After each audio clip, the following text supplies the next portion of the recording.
ఈరోజే జ్యేష్ఠమాసం శుక్రవారం, అదేవిధంగా రామ లక్ష్మణ ద్వాదశి ఎంతో పవిత్రమైన విశేషమైన రోజు. ప్రతి సంవత్సరం జ్యేష్ఠ మాసంలోని శుక్లపక్ష ద్వాదశి రోజు రామలక్ష్మణ ద్వాదశిని జరుపుతారు. ఈ రామలక్ష్మణ ద్వాదశిని చంపక ద్వాదశి అని కూడా పిలుస్తారు. ప్రతి సంవత్సరం నిర్జల ఏకాదశి మరుసటి రోజు ఈ రామలక్ష్మణ ద్వాదశి వస్తుంది. ఈరోజు రామలక్ష్మణులను పూజించడం వల్ల పుత్ర సంతానం కలుగుతుందని వరాహ పురాణం చెబుతుంది. మరి ఎంతో పవిత్రమైన విశేషమైన ఈరోజు ఈ కథను వింటే చాలు ఆ రామలక్ష్మణుల సంపూర్ణ అనుగ్రహం మీకు లభిస్తుంది. మరి ఆ కథ ఏంటో ఇప్పుడు ఈ వీడియోలో తెలుసుకుందాం.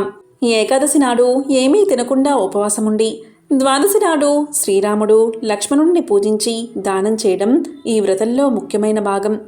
తిరుమలలో శ్రీవారి ఆలయంలో వార్షిక జ్యేష్ఠాభిషేకం ఈ ద్వాదశి రోజే ప్రారంభమవుతుంది. పూరి జగన్నాథ ఆలయంలో ఈ పండుగను చంపక ద్వాదశి పేరిట చాలా వైభవంగా జరుపుకుంటారు. శ్రీ అంటే సిరులు కురిపించే శ్రీ మహాలక్ష్మి అని అర్థం. లక్ష్మి అనగా గుర్తు అని అర్థం. సర్వ ఐశ్వర్యాలకు ఆ తల్లే కదా సంకేతం. సర్వ విద్యలకు కూడా విద్యాలక్ష్మి రూపంలో ఆ తల్లే సంకేతం. సర్వ శుభాలకు సంకేతం ఆ జగన్మాత. సర్వ విజయాలకు గుర్తు ఆ తల్లే. సర్వశక్తులకు ఆ తల్లే సంకేతం. జగన్మాత శ్రీ మహాలక్ష్మి తత్వాన్ని అర్థం చేసుకున్న వారికి సర్వ సంపదలు కలుగుతాయి, సర్వ ఐశ్వర్యాలు లభిస్తాయి, ఎటువంటి అనారోగ్యం దరిచేరదు, సర్వ కార్యాలయందు విజయం లభిస్తుంది. ఇంతటి మహోన్నత మూర్తి అయిన శ్రీ మహాలక్ష్మిని అలక్ష్యం చేసేవారు ఎన్నో కష్టాల పాలవుతారు. ఆమెను నిర్లక్ష్యం చేసిన వారు ఎంతటి వారైనా అష్ట కష్టాలు అనుభవించక తప్పదు.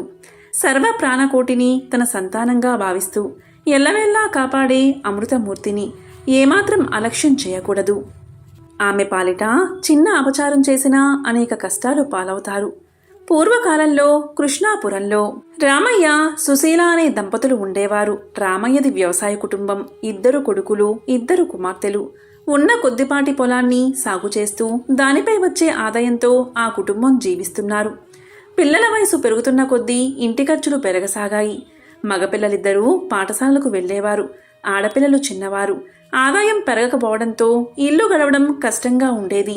అలాగని ఏదైనా వ్యాపారం చేసి మరికొంత సొమ్ము సంపాదించుదామంటే రామయ్యకు ఏ వ్యాపారమూ రాదు. వచ్చే ఆ కొద్దిపాటి సొమ్ముతో ఎలాగలాగా నెట్టుకు వస్తున్నాడు. సుశీల ప్రతినిత్యం క్రమం తప్పకుండా మహాలక్ష్మి అష్టోత్తరాన్ని పఠించేది. అలాగే రామయ్య కూడా వీలున్నప్పుడల్లా ఆ ఊరిలోని శ్రీ లక్ష్మీనారాయణ ఆలయానికి వెళ్ళి స్వామి, అమ్మవార్లను దర్శించి వచ్చేవాడు. రోజులు ఇలా గడుస్తూ ఉండగా ఒకనాడు వారింటికి ఒక దూరపు బంధువు వచ్చాడు. అతను వీరింట ఒకరోజు ఉండి తిరిగి వెళుతూ రామయ్యతో ఇలా అన్నాడు. రామయ్య, నిన్ను చూస్తే నాకెంతో బాధ వేస్తుంది. ఈ గంపెడు సంసారాన్ని ఎలా నెట్టుకొస్తున్నావో కదా. ఇంకా ఈ పిల్లలు పెద్దవారే. వారికి యుక్త వయసు వచ్చాక వారి వివాహాలు ఎలా చేయగలుగుతావు? నీవు ఆ శుభకార్యాలు ఎలా చేయగలుగుతావు? నీ సంపాదన చూస్తే చాలా తక్కువగా ఉంది. ఇల్లు గడవడమే కష్టంగా ఉంది. నీకొక విషయం చెప్తాను విను. మా ఊరి దగ్గర అష్టలక్ష్మి దేవాలయం ఉన్నది. అక్కడ శ్రీ మహాలక్ష్మి అష్టలక్ష్ములుగా వెలిసి భక్తుల పూజలు అందుకుంటుంది. ఆ తల్లి మహామహిమాన్వితమైనదిగా ప్రజలందరి నమ్మకం.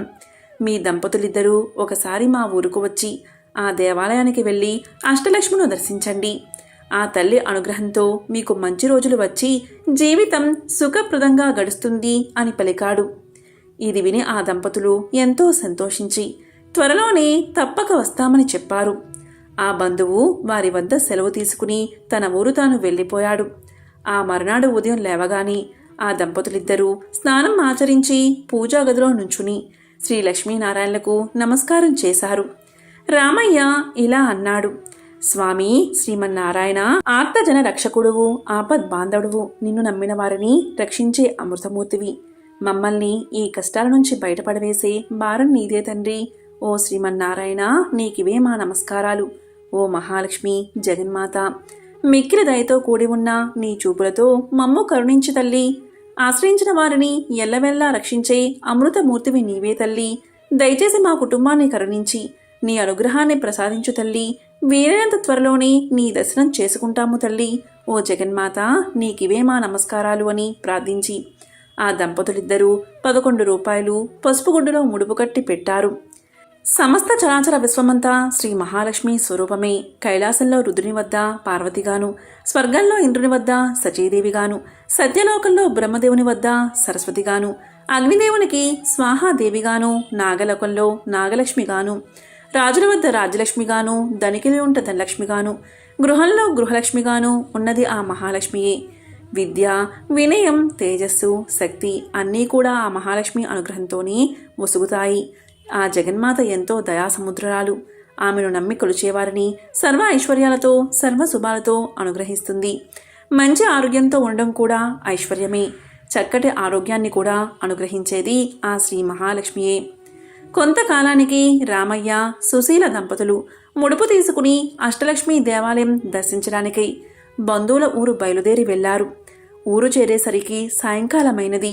రాత్రి బంధువుల ఇంట నిద్రించి ఉదయాన్నే నిత్య కృత్యాలు తీర్చుకుని అష్టలక్ష్మి దేవాలయానికి చేరుకున్నారు. సాక్షాత్తు శ్రీ మహాలక్ష్మికి నిలయమై ఉన్నందువల్ల ఆ ఆలయం ఎంతో సుందరంగా ఉంది. అద్భుతమైన ఆ దేవాలయ సౌందర్యం చూసి ఆ దంపతులిద్దరూ ఎంతో ఆనందపడ్డారు. అఖిలలోక సౌందర్యవతి సుమనోహరి శ్రీమన్నారాయణుడి ప్రియసగైన శ్రీ మహాలక్ష్మి అష్టలక్ష్ముల రూపంలో కొలువున్న ఆ దేవాలయం ఎంతో దివ్యమైన శోభను సంతరించుకోవడంలో ఆశ్చర్యం ఏమున్నది? శ్రీ లక్ష్మీనారాయణను ప్రార్థిస్తూ ఆ దంపతులు ఆలయంలోకి ప్రవేశించారు. ఆ రోజు ఆ జగన్మాత జన్మ నక్షత్రం కూడా కావడం చేత ఆలయమంతా ఎంతో దివ్యంగా అలంకరించబడి ఉంది. ఆలయ స్తంభాలకు అద్భుతమైన పుష్పాలు చక్కగా అలంకరించబడ్డాయి. మామిడాకుల తోరణాలు ఎంతో చక్కటి శోభను తీసుకువస్తున్నాయి. ఎటు చూసినా రంగురంగుల పుష్పాలతో కంటికి ఎంతో ఆహ్లాదకరంగా కనిపిస్తూ ఉంది దేవాలయం. అందమైన పుష్పాలన్నీ శ్రీ మహాలక్ష్మి స్వరూపాలే. అందుకే పువ్వులను ఎప్పుడూ కాలితో తొక్కరాదు, చేతితో నలపరాదు, పరిశుభ్రంగా లేని ప్రదేశాల్లో వేయకూడదు. పుష్పం సాక్షాత్తు శ్రీ మహాలక్ష్మి స్వరూపం. అందుకే శ్రీమన్నారాయణుడు పుష్పాలంకార ప్రియుడు. ఎవరైతే తనను దివ్య పుష్పాలతో అలంకరిస్తారో వారి ఎడల ఆ స్వామి ఎంతో ప్రసన్నుడు అవుతాడు. ఆ ఆలయ అద్భుత శిల్పకళా సౌందర్యానికి రామయ్య, సుశీల దంపతులిద్దరూ ఎంతో మురిసిపోయారు. తనివి తీరా ఆ ఆనందాన్ని ఆస్వాదిస్తున్నారు. ఆలయ మండపంలో ఒక మహాపండితుడు శ్రీ మహాలక్ష్మి వైభవాన్ని ఇలా దివ్యంగా వర్ణిస్తున్నాడు. ఓ భక్తజనులారా, ముల్లోకాలను ఎల్లవేళలా రక్షించే శ్రీ మహాలక్ష్మి బ్రహ్మదేవుని వద్ద సరస్వతిగా, శ్రీమన్నారాయణుడి వద్ద శ్రీ మహాలక్ష్మిగా, పరమేశ్వరుని వద్ద పార్వతిగా భాసిల్లుతుంది. ఆ తల్లిని కొలిచిన వారికి సర్వ సంపదలు కలుగుతాయి, సర్వ ఐశ్వర్యాలు లభిస్తాయి. దేనికి కొదువ ఉండదు, సంపూర్ణ ఆరోగ్యం కలుగుతుంది. ప్రతినిత్యం ఆ తల్లిని స్మరించినా కీర్తించినా సర్వశుభాలు కలుగుతాయి. ఆ రోజంతా జయప్రదంగా గడుస్తుంది అని చెప్తున్నాడు. రామయ్య దంపతులు ఆ పండితుడు చెప్పిన విశేషాలన్నీ విని అక్కడి నుండి బయలుదేరి ముందుగా ఆదిలక్ష్మి ఆలయం వద్దకు వచ్చారు. అద్భుత తేజస్సుతో ప్రకాశిస్తున్న ఆ తల్లికి నమస్కారం చేసి అటు తర్వాత ధాన్యలక్ష్మి వద్దకు వచ్చారు. ధాన్యలక్ష్మిని ఎన్నో విధాలా స్తుతించి తరువాత ధైర్యలక్ష్మి, గజలక్ష్మి, సంతానలక్ష్మి, విజయలక్ష్మి, విద్యాలక్ష్మి, ధనలక్ష్మిలను దర్శించారు. ఎంతో దివ్యమైన తేజస్సుతో అద్భుతమైన పట్టు వస్త్రాలతోనూ రకరకాల దివ్య ఆభరణాలతోనూ అష్టలక్ష్ములందరూ ఎంతో అద్భుతంగా దర్శనమిచ్చారు. రామయ్య దంపతులు అష్టలక్ష్ములను ఎన్నో విధాలా స్తుతించి తమను కరుణించవలసిందిగా ప్రార్థించారు. ఆలయం నుంచి వెలుపలకు వచ్చే ముందు రామయ్య ఒకసారి కళ్ళు మూసుకుని శ్రీ మహాలక్ష్మిని ప్రార్థిస్తూ మనసులో ఇలా అనుకున్నాడు. ఓ జగన్మాత శ్రీ మహాలక్ష్మి, నీవు నన్ను కరుణించి అంతులేని ఐశ్వర్యం అనుగ్రహిస్తే నేను మా ఊరిలో తప్పకుండా నీ అష్టలక్ష్మి స్వరూపాలతో అద్భుతమైన ఆలయాన్ని నిర్మిస్తాను తల్లి అని అనుకున్నాడు. అటు తర్వాత దంపతులిద్దరూ తిరిగి తమ ఊరు చేరుకున్నారు. శ్రీ మహాలక్ష్మి తల్లి అనుగ్రహం వల్ల రామయ్య కుటుంబం మంచి అభివృద్ధిని సాధించింది. కుమారులిద్దరికీ మంచి చదువులు కలిగి ఉన్నత ఉద్యోగాలు లభించాయి. కుమార్తెలకు మంచి వరులతో వివాహాలు జరిగాయి. స్నేహితులు కొంతమంది సహాయం చేయగా రామయ్య 2-3 వ్యాపారాలు ప్రారంభించాడు. ఆ శ్రీ మహాలక్ష్మి తల్లి అనుగ్రహం వల్ల ఆ వ్యాపారాలన్నీ ఎంతో అభివృద్ధి చెందాయి. ఎన్నో లాభాలు వచ్చాయి. చుట్టుపక్కల గ్రామాలలో రామయ్య అంతటి ధనవంతుడు లేడని ప్రజలు చెప్పుకునేవారు. ఇంత సంపద రావడంతో తాను ఆ రోజున శ్రీ అష్టలక్ష్మి దేవాలయం కట్టిస్తానని ఆ జగన్మాతకు ఇచ్చిన మాట మర్చిపోయాడు రామయ్య. ధన సంపాదనలో పడి భగవంతుని స్మరించడం కూడా మర్చిపోయాడు. తనకిచ్చిన మాట తప్పినందుకు అష్టలక్ష్ములకు ఆగ్రహం కలిగింది. అంతే, ఎంతో వెలిగిపోతున్న ఆ కుటుంబంలో ఎన్నో సమస్యలు రాసాగాయి. ఆదిలక్ష్మి అనుగ్రహం కోల్పోవడంతోనే రామయ్యకు వ్యాపారం మీద పట్టు సడలింది. తన సరుకు అమ్మడుపోవడం కష్టంగా మారింది. తాను ఎంత నాణ్యమైన సరుకు విక్రయించినా కొనేవారు లేక వ్యాపారంలో నష్టాలు వచ్చాయి. వ్యాపారాలు ఇలా ఉండగా ధాన్యలక్ష్మి అనుగ్రహం కోల్పోవడంతో పంట సరిగ్గా రాలేదు. అకాల వర్షాలు వచ్చి అంతా నీటిలో కొట్టుకుపోయింది. అటు వ్యాపారం సరిగ్గా లేక ఇటు పంట కూడా చేతికి రాక రామయ్య నానా కష్టాలు పడసాగాడు. ఇదిలా ఉండగా ధైర్యలక్ష్మి కూడా ఆగ్రహించడం చేత తనలో ఇన్ని రోజుల నుంచి ఉన్న ధైర్యం కూడా సన్నగిల్లింది. వ్యాపారం దెబ్బతిన్నప్పటికీ, పంట కోల్పోయినప్పటికీ మరలా వచ్చే సంవత్సరం పుంజుకోవచ్చని అనుకున్నాడు. కాని ఎప్పుడైతే ధైర్యలక్ష్మి కూడా ఆగ్రహించిందో రామయ్య ధైర్యం మొత్తం కోల్పోయాడు. ఏ పని చేయలేకపోయాడు. ఏదో తెలియని నీరసం రామయ్యను ఆవహించింది. కొన్ని రోజులకు గజలక్ష్మికి కూడా రామయ్యపై ఆగ్రహం కలిగింది. అక్కడితో రామయ్య అప్పుల పాలయ్యాడు. తాను ఉన్న ఇంటిని కూడా తాకట్టు పెట్టవలసి వచ్చింది. ఆ విధంగా అష్టలక్ష్ములైన ఆదిలక్ష్మి, ధనలక్ష్మి, ధైర్యలక్ష్మి, గజలక్ష్మి, సంతానలక్ష్మి, విజయలక్ష్మి, విద్యాలక్ష్మి, ధాన్యలక్ష్ముల ఆగ్రహానికి గురైన వాడై రామయ్య అనేక కష్టాలు పడ్డాడు. చివరికి ఒకనాడు ఇల్లు కూడా అప్పులవారి పరమై ఒక అద్దె ఇంట్లో నివసించసాగాడు. ఎంతో వైభవంగా బతికిన ఆ ఊరిలో తాను ఎందుకో కొరగాని బికారివాడిలాగా బతకవలసి వచ్చిందని చింతించాడు. ఇదంతా తన పూర్వజన్మ కర్మఫలం అని తలిచాడు. అంతే తప్ప తాను అష్టలక్ష్ములకు ఇచ్చిన మాట నిలబెట్టుకోకపోవడం వల్లే ఇది జరిగిందని గ్రహించలేకపోయాడు రామయ్య. కాలం ఇలా గడుస్తూ ఉండగా ఒకసారి ఆ ఊరికి ఒక సాధువు వచ్చాడు. అతను ఎంతో మహిమగలవాడని, ఎవరి జాతకమైనా ఎంతో నిక్కచ్చిగా చెప్పగలడని ఊరంతా చెప్పుకున్నారు. ఆ మాట విన్న రామయ్య దంపతులు ఒకనాడు ఆ సాధువు వద్దకు వెళ్లి తమ పరిస్థితిని విన్నవించారు.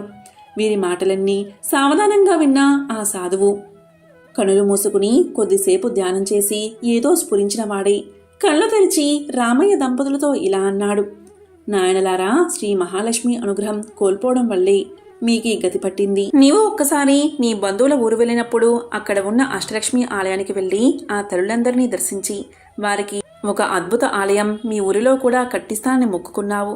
కానీ ఎంతో ధనం సంపాదించిన తర్వాత నీవు కాలక్రమేణా ఆ మాట మరచిపోయావు. ఆ తల్లులందరూ నిన్ను అనుగ్రహించడం వలనే నీవు వ్యాపారంలో ఎంతో లాభాలు ఆర్జించడం జరిగింది. నీ పంటలన్నీ ఎంతో ఎక్కువ దిగుబడిని ఇచ్చాయి. కానీ నీవు ఈ విషయం గ్రహించగా ఆ అష్టలక్ష్ముల ఆగ్రహానికి గురయ్యావు. ఆడిన మాట తప్పడం వల్ల నీకీ దుస్థితి పట్టింది అన్నాడు స్వామీజీ. అప్పుడు రామయ్య ఆ సాధువుతో, స్వామి, ఇప్పుడు నాకు గుర్తుకు వచ్చింది. నేను మా ఊరిలో అష్టలక్ష్మి దేవాలయం కట్టిస్తానని అన్నమాట నిజమే. కానీ నాకు ఐశ్వర్యం కలగగానే కానరాని అహంకారంలో పడి ఆ తల్లులకు ఇచ్చిన మాట మర్చిపోయాను. ఇప్పుడు ఉన్న పరిస్థితుల్లో ఎలా తీర్చగలను? ఈ పరిస్థితి నుంచి బయటపడితే ఈసారి తప్పక నెరవేరుస్తాను. ఈ దుర్భర కష్టాల నుంచి బయటపడే ఉపాయం చెప్పి మమ్మల్ని అనుగ్రహించవలసింది అని ప్రార్థించాడు. అప్పుడు ఆ సాధువు వారితో ఇలా అన్నాడు: ఓ దంపతులారా, మీరు ఆ దేవాలయానికి వెళ్ళి అక్కడే 11 రోజులు నిద్రించి రోజు ఉదయాన్నే ఆలయ ఆవరణమంతా మీ చేతులతోనే శుభ్రం చేసి ఆ అష్టలక్ష్ములను సేవించండి. అప్పుడు మీకు ఆ తల్లుల అనుగ్రహం కలిగి తిరిగి మీ పూర్వ వైభవం మీకు కలుగుతుంది అని చెప్పాడు. ఈ మాటలు విన్న రామయ్య దంపతులు అలాగే చేస్తామని చెప్పి ఆ సాధువుకు నమస్కారం చేసి అతని వద్ద సెలవు తీసుకుని తమ ఇంటికి చేరుకున్నారు. రామయ్య దంపతులిద్దరూ మరునాడే బయలుదేరి ఆ ఊరికి వెళ్లి అక్కడ ఆలయం పక్కన ఉన్న ధర్మసత్రంలో బస చేశారు. ఆ ధర్మసత్రంలోనే 11 రోజులు ఉండి రోజూ ఉదయాన్నే లేచి త్వరగా కాలకృత్యాలు తీర్చుకుని ఆలయ ప్రాంగణమంతా చీపురు తీసుకుని శుభ్రంగా ఊడ్చేవారు.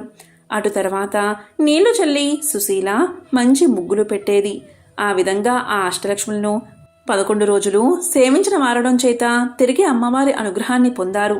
అటు తర్వాత తమ ఊరు చేరుకున్నారు. ఆ మరునాడే ఎప్పుడో దేశాంతరాలు వెళ్లిన ఒక పాత స్నేహితుడు కలిసి రామయ్య దీన పరిస్థితిని తెలుసుకుని ఎంతో బాధపడి తిరిగి ఏదైనా వ్యాపారం ప్రారంభించవలసిందిగా కొంత సొమ్మిచ్చాడు.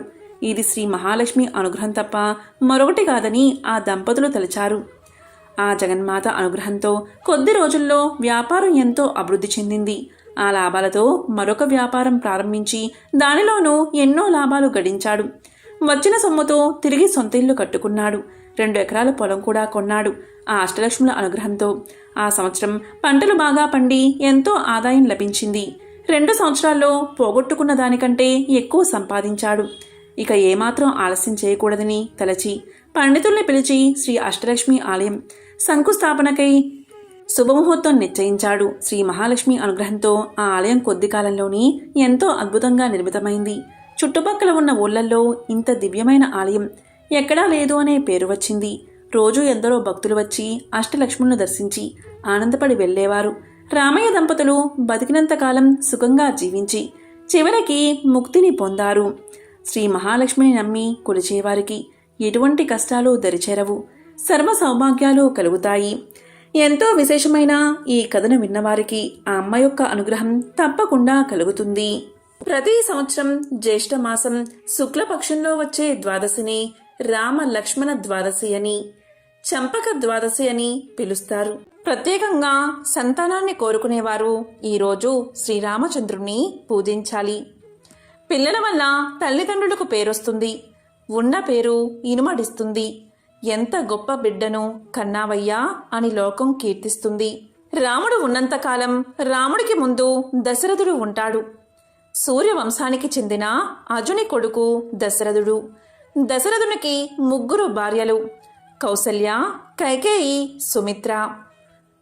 ఒకసారి దశరథ మహారాజు పుత్ర కామేష్టి యాగం చేసి అగ్నిదేవుడు ఇచ్చిన పాయస పాత్రను అందుకుని ఆనంద పారవస్యంతో కౌసల్యకు, కైకేయికి ఆ పాయసాన్ని పంచి ఇచ్చాడు. అతనికి కౌసల్య, సుమిత్ర, కైకేయి 3 రాణులు. కౌసల్యాదేవి సుమిత్రకు గాను తనకిచ్చిన దాంట్లోంచి కొంత పాయసాన్ని వేరొక పాత్రలోకి తీసింది. అలాగే కైకేయి కూడా ఆ పాత్రలో తనకిచ్చిన పాయసం నుంచి తీసి కొంత వేసింది. చైత్రశుక్ల నవమి నాడు కౌసల్యకు విష్ణువు రాముడుగా నీలమేఘం ఛాయగల శరీర కాంతితో పుట్టాడు. తరువాత కైకేయికి శంఖ పద్మాల అంశతో ముత్యపు తెలుపు గల భరతుడు పుట్టాడు. శేషుని అంశతో నిగనిగలాడే బంగారు వన్నెకల లక్ష్మణుడు, చక్ర గదల అంశతో పగడపు ఎర్ర జీరతో శత్రుఘ్నుడు సుమిత్రకు జన్మించారు. రాజసౌధం మీద విరిసిన వెన్నెట్లో 4 చిరంజీవులతో 3 రాణులతో దశరథుడు మంత్రి సుమంత్రుడు రాముణ్ణి ఎత్తుకుని తిప్పి ఆడించే రాజబంధువు ఆంతరింగికుడు అయిన భద్రుడు చిత్ర అన్నలతో విందు చేసుకున్నారు.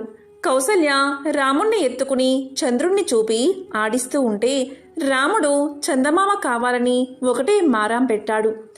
ఎవరు ఎన్ని విధాలా బుజ్జగించినా ఏడుపు అస్సలు మానలేదు. అప్పుడు సుమంత్రుడు ఒక అద్దాన్ని తెప్పించి రాముడి ముందు ఉంచి అందులో చంద్రబింబాన్ని చూపించాడు. రాముడు సంతోషంతో తనను చంద్రుణ్ణి అద్దంలో చూసుకుంటూ రామచంద్రుడు అని ముద్దు ముద్దుగా అంటూ చిరు చేతులతో చప్పట్లు కొట్టాడు. అది మొదలు రామచంద్రుడు అనిపించుకున్నాడు. తరువాత ఆంతరంగికుడు అయిన భద్రుడు రాముణ్ణి ఎత్తుకున్నాడు. రాముణ్ణి ఎత్తుకుని అద్దంలోకి చూపిస్తూ మరి ఇప్పుడో అన్నాడు. అప్పుడు రాముడు రామభద్రుడు అన్నాడు. ఆ విధంగా రామభద్రుడు అని కూడా అనిపించుకున్నాడు శ్రీరాముడు. తరువాత లక్ష్మణ, భరత, శత్రుఘ్నులు రాముడి పక్కన చేరి అద్దంలో కనిపించారు. పైన నిండు చంద్రబింబం గొడుగులాగా కనిపించింది. అందరికీ ఆ దృశ్యం రామ పట్టాభిషేకాన్ని స్ఫురింపచేసింది. దీంతో దశరథుడి ఆనందానికి అంతేలేదు. 3 అమ్మలు మురిసిపోయారు. రాకుమారులు పెరుగుతున్నారు. లక్ష్మణుడు ఎల్లప్పుడూ రాముడి వెన్నంటే ఉండేవాడు. ఆ వెనుక భరత శత్రుఘ్నులిద్దరూ జంటగా ఉంటూ ఆడుకుంటూ ఒకే ప్రాణంగా ఉండేవారు. అన్నతమ్ములు 4 అంతా ఒకే పరిపూర్ణ రూపంగా కనిపిస్తూ ఉండేవారు. రాకుమారులు కులగురువైన వశిష్ఠ మహర్షి దగ్గర విద్యను అభ్యసించారు. రాముడి వయసుకి పిన్నే అయినా పెద్ద చదువులే చదివాడు. సర్వశాస్త్రాలు, వేదాంగాలు, ధర్మ సూక్ష్మాలు, యోగ రహస్యాలు తెలుసుకున్నాడు. ఒకసారి వశిష్ఠుడు ఇలా పలికాడు: రామచంద్ర, మీ వంశకర్త సూర్యుడు. నీవు రవి రాముడివి, ఇక్ష్వాక కుల తిలకానివి. నీ ముత్తాత రఘు మహారాజు గొప్ప కీర్తిగాంచినవాడు. నీవు రఘువంశ సుధాంబుది చంద్రుడివి, రఘు రాముడివి అని పేర్కొంటూ రాముణ్ణి ఆశీర్వదించాడు అని సూతుడు నైమిసారణ్య మునులకు తెలియచేశాడు. అప్పుడు మునులు ఇలా పలికారు: సూత మునీంద్ర, సూర్యవంశ రాజుల చరిత్రను మాకు వినాలని ఆశగా ఉంది, దయచేసి వినిపించండి అని కోరారు. అప్పుడు సూతుడు ఇలా చెప్పడం మొదలుపెట్టాడు: మహాకల్పం ఆరంభంతో వివస్వంతుడు అనే పేరున ప్రకాశించిన సూర్యుడికి కుమారుడైన వైవస్వతుడు మనువు అయ్యాడు. వైవస్వత మనువుకి ఇక్ష్వాకుడు మొదలైన వారు 10 మంది కుమారులు. వారందరూ గొప్ప రాజులై ధరణిని ఏలారు. వారి సంతానం బాగా పెరిగింది. ఆ విధంగా సూర్యవంశం సాకోపసాకలై విస్తరించింది. ఇక్ష్వాకుడి సంతతి వారైన ఇక్ష్వాకుల్లో దిలీపుడు, రఘువు గొప్ప ధర్మపరులైన చక్రవర్తులుగా పేరు పొందారు. దిలీప మహారాజు సంతాన ప్రాప్తి కోసం కులగురువైన వశిష్ఠుని ఆదేనుసారంగా కామధేనువు అంశ అయిన నందినీ ధేనువును భక్తి శ్రద్ధలతో అర్చిస్తూ అడవుల్లో మేపుతూ ఉండగా ఆ ఆవు ఒక గుహలోకి వెళ్ళింది. ఆ గుహలో ఒక భయంకరమైన సింహం ఆవును పట్టుకుంది. దిలీపుడు సింహాన్ని చంపడానికి ధనస్సుకు బాణం సంధించబోతే ఆ బాణం అలాగే ఉండిపోయింది. అప్పుడు సింహం రాజుతో ఇలా పలికింది: ఓ రాజా, ఆవు నాకు లభించిన ఆహారం, నన్ను చంపబోవడం అధర్మం కాబట్టే నీ చెయ్యి అలా ఉండిపోయింది అని పలికింది.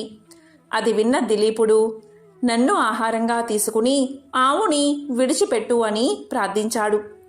దాంతో సింహం అదృశ్యమైపోయింది. నందినీ ధేనువు అతని భక్తికి సంతోషించి ఆ దృశ్యమంతా తాను కల్పించినదే అని చెప్పి సంతాన ప్రాప్తి కలిగేలా దిలీపుడికి వరాన్ని అనుగ్రహించింది. ఆ దిలీపుని కుమారుడే రఘు మహారాజు. రఘువు గొప్ప దానపరుడుగా కీర్తి గడించాడు. అతిథిగా వచ్చిన తపస్వి మనోవాంఛితాన్ని గ్రహించి రఘువు తన రాణిని తపస్వి ఆశ్రమానికి తీసుకువెళ్లి దిగబెట్టి వచ్చాడు. అప్పుడు తపస్వి తన తప్పు తెలుసుకుని పశ్చాత్తాపాన్ని పొంది ఆమెకు సగౌరవంగా మొక్కి రాజమందిరానికి పంపించాడు. దానమిచ్చిన దాన్ని తిరిగి పరిగ్రహించడానికి రఘువు సమ్మతించలేదు. రాణి తనని నరికి చంపమని భర్తను వేడుకుంది. అప్పుడు రఘువు ఎత్తిన కత్తి ఆమె మెడ మీద పూల రాశిగా పడింది. ఆ రాజదంపతుల మీద దేవతలు పూలవాన కురిపించారు. రఘు మహారాజు తనది అంటూ ఏదీ మిగుల్చుకోకుండా సంపదనంతా దానం చేసినా చాలకపోగా కుబేరుడి దగ్గరి ధనరాశులు తేవడానికి వెళ్ళాడు. యక్షులు రఘువు అలకానగరాన్ని చేరకుండా యక్షమాయలన్నీ అతనిపై ప్రయోగించి విఫలమయ్యారు. కుబేరుడు రఘు మహారాజుకు సాదరంగా అనేక సంపదలను ఇచ్చి పంపాడు. రఘువు ఆ ధనాన్నంతా అర్థించేవారికి మిగలకుండా పంచాడు. రఘువు కుమారుడే అజుడు. అజమహారాజు గొప్ప సూరుడు. స్వయంవరంలో అజుణ్ణి భోజరాజ పుత్రిక ఇందుమతి వరించింది. అజుడు ఇందుమతితో బయలుదేరుతూ ఉండగా స్వయంవరానికి వచ్చిన రాజులందరూ ఒక్కసారిగా విరుచుకుపడ్డారు. అజుడు వారందర్నీ ఎదుర్కొని యుద్ధం చేసి గెలిచాడు. అజుడు ఇందుమతితో ముచ్చటగా ఉద్యానవనంలో విహరిస్తూ ఉండగా ఆకాశ మార్గాన దేవలోకపు పుష్పమాల జారి గాలితో ఎగిరివచ్చి ఇందుమతి మెడలో పడింది. వెంటనే ఆమె మరణించింది. అజుడు ప్రియసతి వియోగానికి పరితపిస్తూ ఉండగా నారదుడు వచ్చి అతన్ని ఓదార్చి ఇందుమతి యొక్క పూర్వ వృత్తాంతాన్ని చెప్పాడు. హరిణి అనే దివ్యాంగన తృణబిందుడు చేస్తున్న తపస్సు భంగం చేయడానికి ఇంద్రుడు పంపగా ఋషి శాపం వల్ల మనిషిగా పుట్టింది. ఆమె ఇప్పుడు శాప విమోచనాన్ని పొందింది అని నారదుడు మహారాజుకు తెలియచేశాడు. ఆ అజుని కుమారుడే దశరథుడు. ఇక్ష్వాకు వంశీయులైన రాజులు దేవతలకు రాక్షసులకు జరిగే యుద్ధాల్లో దేవతలకు సహాయంగా వెళ్లేవారు. అలాగే దశరథుడు కూడా ఇంద్రుడికి సహాయంగా సంబరాసుడి మీదకు వెళ్ళాడు. దశరథుడితో కైకేయి కూడా రణరంగానికి వెళ్ళింది. ఆ యుద్ధంలో రథచక్రం ఊడి పడకుండా కైకేయి కాపాడింది. అప్పుడు దశరథుడు సంతోషించి 2 వరాలు కోరుకోమన్నాడు. తనకు కావలసినప్పుడు ఆ 2 వరాలు కోరుకుంటానని అప్పుడు ఇవ్వమని కైకేయి చెప్పింది. దశరథుడు ఒకనాటి చీకటి రాత్రి పంట పొలాలు పాడు చేసే ఏనుగులను వేటాడడానికి వెళ్ళాడు. ఆ చీకటిలో కమండలంతో నీరు ముంచుకుంటున్న శబ్దాన్ని ఏనుగు నీరు పీలుస్తుందని భావించి ముని బాలకుణ్ణి బాణంతో చంపాడు. ఆ బాలుడు పెట్టిన కేకతో నిజం తెలుసుకుని దశరథుడు నీరు తీసుకెళ్లి అందులైన బాలుడి తల్లిదండ్రుల దప్పిక తీర్చాక జరిగింది చెప్పాడు. అప్పుడు ఆ ముని దంపతులు పుత్ర శోకంతో ఇలా పలికారు: నువ్వు మాలాగే కుమారుణ్ణి తలుచుకుంటూనే ప్రాణాలు విడుస్తావుగాక అని దశరథుణ్ణి శపించి ప్రాణాలు వదిలిపెట్టారు. అలాగే విశ్వామిత్ర మహర్షి కూడా సూర్యవంశపు రాజే. ఈ విధంగా సూత మహర్షి సౌనకాది మహాములకు సూర్యవంశపు రాజుల యొక్క చరిత్రను వివరించాడు. సంతానం లేని దశరథ మహారాజు ఈ వ్రతాన్ని ఆచరించే శ్రీహరి అంటే విష్ణువును స్వయంగా తన కుమారుడిగా జన్మించేలా చేసుకున్నాడని పురాణాలు చెబుతున్నాయి. ఈ ద్వాదశి రోజు సాయంత్రం శ్రీరామునికి షోడశోపచార పూజ చేయాలి. రామాయణంలోని బాలకాండను పఠనం చేస్తే ఎంతో మంచిది. రాముడికి తులసిని సమర్పిస్తే కూడా చాలా మంచిది. ఈరోజు శక్తి ఉన్నవారు బంగారంతో చేయించిన రామలక్ష్మ విగ్రహాలను పూజించి లేదా మట్టి ప్రతిమలను పూజించి ఎవరికైనా దానం ఇవ్వవచ్చు. శ్రీరాముడు విష్ణుమూర్తి స్వరూపుడైతే లక్ష్మణుడు ఆదిశేషుడి రూపం. ఈ ఉభయులను ప్రత్యేకంగా ఆవాహన చేసి పూజించడం వల్ల గవామైన యాగం చేసిన ఫలితం కలుగుతుందట. ఒక ఏడాది పాటు నిర్విఘ్నంగా యాగం చేయడాన్ని గవామయన యాగము అంటారు. కేవలం రామ లక్ష్మణ ద్వాదశి నాడు వారిద్దరినీ పూజించడం వల్ల అంతటి గొప్ప పుణ్యఫలం లభిస్తుందని ప్రతీతి. ఈరోజు ఏమీ చేయకపోయినా సరే శ్రీరామ రామ రామేతి రమే రామే మనోరమే సహస్రనామ తత్తుల్యం రామనామ వరాననే అని పఠించడం వల్ల విష్ణు సహస్రనామం పఠించిన ఫలితం మీకు కలుగుతుంది. ఒకసారి పార్వతీదేవి పరమేశ్వరుణ్ణి ఇలా కోరింది: స్వామి, విష్ణు సహస్రనామాలని పండితులు క్లుప్తంగా ఎలా పఠించగలరో సెలవియండి అని కోరింది. భగవంతుణ్ణి ఎన్ని పేర్లతో పిలుచుకుంటే మనలో తపన తీరుతుంది, ఎన్ని లక్షల నామాలతో స్తుతిస్తే మన తనివి తీరుతుంది. అందుకనే విష్ణుమూర్తి 1000 నామాల్ని విన్న తర్వాత కూడా పార్వతీదేవికి ఒక సందేహం కలిగింది. అదే విష్ణు సహస్రనామాలని పండితులు క్లుప్తంగా ఎలా పఠించగలరు అని. అప్పుడు పరమేశ్వరుడు రామనామంలోని విశిష్టతను మహత్తును పార్వతీదేవికి తెలియచేసి ఆ రామనామాన్ని జపించమని సాక్షాత్తు పార్వతీమాతకు తెలియచేశాడు. రామ శబ్దంలోని 2 అక్షరాలు మనోనిగ్రహతను పెంచి ఏకాగ్రతను వృద్ధి చేసి ఆధ్యాత్మిక ద్వారాలను తెరుస్తాయి. దుష్కర్మలన్నీ పటాపంచలై మనోనిబ్బరం ఏర్పడుతుంది. ఫలితంగా మానసిక ఆనందం సొంతమవుతుంది. శివకేశవులకు భేదం లేదని తెలిపే ఈ నామస్మరణ వల్ల సర్వ సౌభాగ్యాలు సిద్ధిస్తాయి. సర్వ మనోకామంలో సిద్ధించి భవిష్యత్తు నందనమవుతుంది. ఆధ్యాత్మిక చింతనాశక్తి ఉన్న భక్తులంతా ఈ నామాన్ని జపించడం వల్ల ఆధ్యాత్మిక ఆసక్తి పెరిగి భగవత్ సాక్షాత్కారం కలుగుతుంది.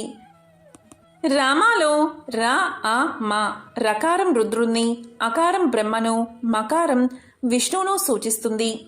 అందుకే రామశబ్దం బ్రహ్మ విష్ణు శివాత్మక రూపంగా భావిస్తారు. రామనామామృతం సకల పాపాలను హరించి వేస్తుంది. ఎంతో పవిత్రమైన విశిష్టమైన ఈ రామ లక్ష్మణ ద్వాదశి రోజు ఏమీ చేయకపోయినా సరే ఈ కథను విని తారక మంత్రాన్ని ఒక్కసారి పఠించినా చాలు. సకల దరిద్రాలు బాధలు తొలగి సకల శుభాలు కలుగుతాయి.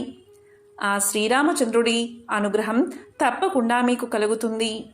జై శ్రీరామ్.